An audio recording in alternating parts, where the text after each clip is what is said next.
Budget me lang daw kung tawagin yung alaga ko. Pangmasang presyo, hindi kagandahan.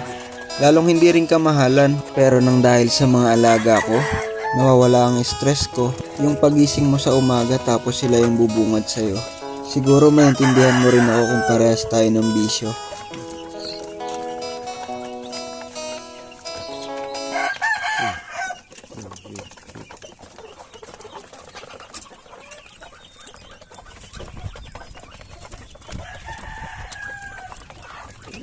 Tubig.